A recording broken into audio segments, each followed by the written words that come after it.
This is the Microtech SOCOM Bravo, and at long last, this one is mine.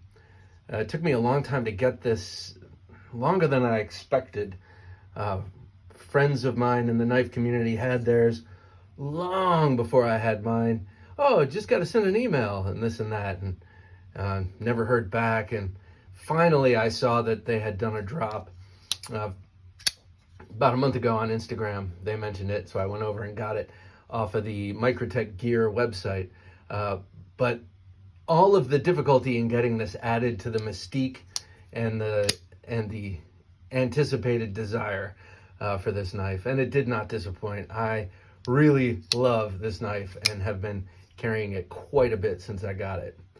I vacillated initially between the tanto and the clip point, but then I realized I already have a tanto Microtech SOCOM in Elite dress, and I figured, well, if I never get to buy another Microtech in my life, maybe I should get a clip point just in case.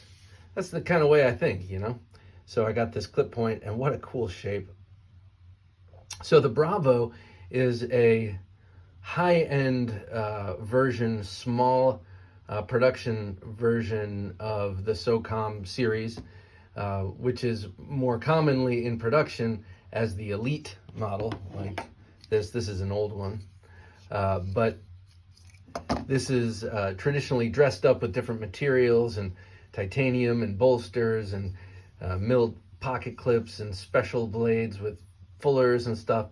And then it just got too expensive to do the Bravo in-house, so they looked long and hard at all the amazing Chinese OEMs and landed on Rike Knife. And if you know anything about Rike Knife, they produce some of the most intricately milled and complex, detailed designs that I've seen. Not really knives that are up my alley, but knives that look truly biomorphic, with, you know, look like insects or mammals with spinal cords and stuff. All sorts of crazy, intricate milling. The gentleman, I can't remember his name now, who owns Rike Knife, is very, very well respected as a machinist in that crowd. And so Microtech chose them, which I think was a good idea. They're relatively low exposure. They're not like Rike, who is outstanding, but make a lot of people's knives. Rike is known for making their own crazy knives, and maybe someone else's OEM, I'm not sure, but I think it's cool that Microtech went with someone who's not as common. Not to call Rike common, but I think you know what I mean. Because taking things in-house when they were always proudly made in the United States was a risky move for them. So smart choice to do Rike, I think, for more than just the awesome machining. All right, anyway, the blade, M390 blade steel. The Microtechs are the only knives I don't mind tons of billboarding. I just think it looks cool on the Microtech knives. So here we got SOCOM Bravo SE. I assume that means straight edge. They also have the tanto and then the partially serrated and the fully serrated. And I believe if you get it partially serrated, the man himself puts in the serrations. But I have yet to check out Dave This Old Sword Blade Reviews. Just got one, and I think Mr. Marfione himself put in the serrations. I got to hear about that, which is it's all very cool. All right, serial number 09770. I like that. That it has a serial number. I don't really collect by serial number, but look at how wedge-like that blade is, and yet still razor sharp at the edge. They have a tendency to do that on Microtech knives. You'll have a rather obtuse approach, and then just a wickedly razor sharp edge that's not super tall either. I don't get that. Some little bit of magic in there. The fuller, I love the fuller. I can just grab a tiny little bit right there and Spidey flick using that fuller, but most of it is hidden just below the line there, so you can't engage it as you would if it were a little bit higher up. But I can nestle in there, but at that point I may as well just use the thumb stud. The thumb stud is also the blade stop. I love that design. A lot of my favorite knives have that sort of setup. It just seems very, very strong. You've got a swedge up here, lightening things up and also thinning the blade out up there. And again, like the fuller gives it that sort of I-beam rigidity whilst removing material. I love that. All right, moving back onto the handle, we've got titanium, so nicely milled. This I thought would be sharp and, you know, uncomfortable and jagged. They're not. They're sharp enough to retain your finger there, just like all of these grip surfaces are. They feel like the milling in the aluminum that I praise Microtech and ProTech for, how sharp they get their milling in their aluminum for jimping and such. That's how it feels here. You've got, so that is not annoying to me, where I thought it might be. Up here you have this cross-hatch jimping, which is so cool. So they're like little buttes there of jimp. They're not rows, they're separate little tables unto themselves. This back here is really good. It's all really good. All the jimping is really good. The carbon fiber is of a regular weave, but not too regular. It looks good to me.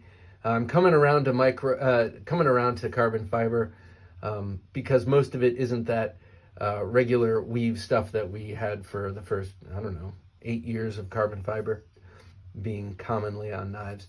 Things are now marbling, you know, you got marbled and all these different, you know, fat carbon and people making cool carbon fibers. But this is a cool one. And then with the milling, it looks even better.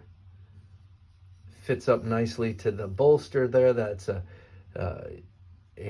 integral liner and bolster. Long back spacer the whole way up, backing up against the blade. Well, not really. There's a little bit of space there. Yeah, and you got a lot of you've got a really good sharpening choil there and sharpening notch. Excellent action. I mean, it's just buttery smooth. You have a light detent on this knife, and it is a tactical knife, and so I'm wondering if it's light so you can whip it open like that. It's hard to do under the camera here, but you can just kind of use centrifugal force if you're not pressing down on the lock bar and just get it to whip out because it's got a light-ish detent. But this is a tactical knife. That's something you might want. But what you definitely don't want to do is carry it in your pocket where this blade isn't butted up to the seam. So if you're carrying it in your right, this is a right only, right? I believe this is right hand only. I'm not sure if you can switch that. Maybe you can. I don't know. But you definitely don't want to carry this in your left pocket because this could open up like this. Left back pocket, it'd be against the seam, it wouldn't open up. Right back pocket, it's going to be able to open up. Same in the left. And man, that's a disaster when you reach into your pocket and that happens. So also, did I mention, really great pocket clip. However, going in the pocket, that's a kind of an abrupt little ramp there. I kind of wish that it had the same angle of approach as it does, or ingress as it does egress. But the clip has loosened up a touch, and at first it was too much, and now it's becoming manageable, and I think later it will be perfect. I like the jimping there. It adds to the aesthetics, but also to removing it. Love the giant thumb studs. So how does this compare to the SOCOM Elite? This is a beloved knife of mine. I've had this since 2013. It was made in 2012. Bought it from a guy in California on Blade Forums who was building a house, needed to sell some of his knife collection. Great knife. This is always, since I got it, been my road trip knife. I carry this knife quite a bit. I like this. And, but very different balance, different feel. And yeah, this one is the SOCOM Elite. It feels blade heavy. It's balanced right at the pivot. The SOCOM Bravo with its weight, and then with the clip back here, it's a little bit further back. It's balanced a little bit further back. For me, I like the balanced feel of this better. Also, not for nothing, I do like the tip up configuration of the Bravo better, not only because I like tip up better, but also because it gives you a little bit more meat in your palm, especially in light of the taper of this handle. So it gives you a surety of grip to have that clip back there. Now on this knife, you do have a surety of grip, but it's more, it feels higher up, like you're using the clip itself to shore up your grip. So, I mean, I always want to come up high on this knife. Back here is fine, but I wouldn't mind a little extra girth back there. All that said, this is the only knife, this knife and the Spyderco Military are the only two knives that I accept tip down. Though I still don't see why they don't just add a little steel plate back here. So I think it's obstinance at this point. It's like, oh no, we're tired of hearing it. We're never going to do it. But I mean, like, really, how much weight is it going to add if you put a little steel plate on both sides so that you can screw the clip in down here? In any case, here it is with that. So that's a 4-inch blade. Here it is with the Hinderer XM24. So big knife.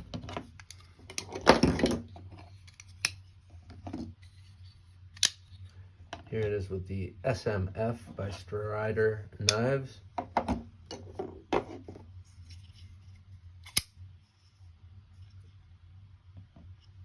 There it is with the Demco 8020, substantially larger in blade. And then here it is with the wonderful Spartan Harsey folder. So this thing's a big knife. Big knife. I really dig it. There's the Rike Knife logo. I dig this thing. I would like to get the Tanto now, and maybe with some serrations on it. I'll keep you updated. All right, thanks for watching.